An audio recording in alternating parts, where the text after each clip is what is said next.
کہہ رہا ہے، قلم سے کہہ رہا ہے اکتب القدر، اے قلم تو تقدیر لکھ دے، اور قلم نے تقدیر لکھ دی، ساری تقدیریں لکھ دی، قیامت تک جو ہونے والی ہے ساری چیزیں قلم نے لکھ دی، مجھے کہنے نہیں دیا جائے۔ اور آپ بھی غور کریں کہ اللہ نے قلم کو حکم دیا کہ اے قلم تم تقدیریں لکھ دو۔ اب یہ تقدیر وہ لکھ رہا ہے، قلم لکھ رہا ہے، ساری چیزوں کی تقدیریں یہ قلم لکھ رہا ہے۔ اب میں پوچھنا چاہتا ہوں کہ اللہ کے بتانے سے جب قلم کو ساری تقدیروں کا علم جب ہو گیا اور تقدیر خدا کے رسول کے صدقے میں پیدا کی گئی ہے، جب تقدیر کے علم کا عالم یہ ہے تو محمد رسول اللہ کے علم غیب کا عالم کیا ہوگا؟ اس لیے کہ جب ان کے گدا بھر دیتے ہیں شاہانہ زمانہ کی جھولی، جب ان کے گدا بھر دیتے ہیں شاہانہ زمانہ کی جھولی، ارے محتاج کا جب یہ عالم ہے تو مختار کا عالم کیا ہوگا؟ بے شک، سبحان اللہ۔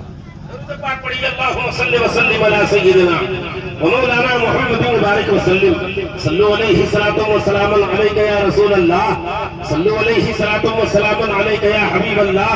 صلو علیہ صلاۃ و سلام علیک یا رسول اللہ۔ حضرات، حضرت شیخ عبدالحق محدث دہلوی علیہ الرحمۃ والرضوان اپنی کتاب مشہور و معروف کتاب مستطاب کے اندر، وہ کتاب جس کتاب کو ہم آپ مدارج النبوت کے نام سے جانتے ہو، حضرت شیخ حضرت جبریل علیہ السلام کے تعلق سے اس کتاب میں تحریر فرماتے ہیں کہ حضرت جبریل علیہ السلام کو اللہ تبارک و تعالیٰ نے 700 پر عطا فرمائے ہیں۔ کتنے پر عطا فرمائے ذرا بولیے تو؟ 700 پر، اور اس جبریل کے 700 پروں میں 100 پر نہیں، 50 پر نہیں، 40 پر نہیں، 30 پر نہیں، 20 پر نہیں، 10 نہیں، بلکہ حضرت جبریل علیہ السلام کے 700 پروں میں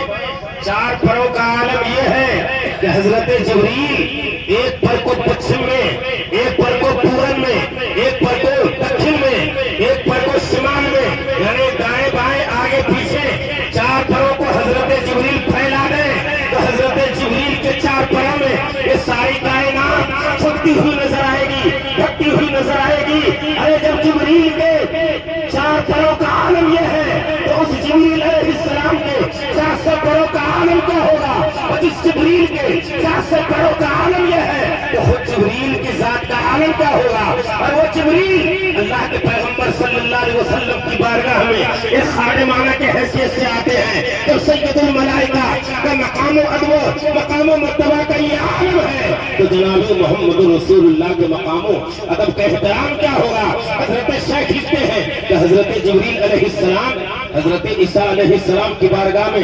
2 مرتبہ تشریف لائے، حضرت ادریس علیہ السلام کی بارگاہ میں 4 مرتبہ تشریف لائے، حضرت آدم صفی اللہ کی بارگاہ میں 12 مرتبہ تشریف لائے، حضرت ابراہیم خلیل اللہ کی بارگاہ میں 42 مرتبہ تشریف لائے، حضرت یعقوب علیہ السلام کی بارگاہ میں 50 مرتبہ تشریف لائے، حضرت نوح رسول اللہ کی بارگاہ میں 90 مرتبہ تشریف لائے، حضرت موسیٰ کلیم اللہ کی بارگاہ میں 104 مرتبہ تشریف لائے۔ عالم تصور میں پوچھا گیا ایسی طرح کے مکی فرشتوں میں تیرا کا جواب نہیں ہے، تم سید الملائکہ ہو، سردار ملائکہ ہو، سید الملائکہ ہو۔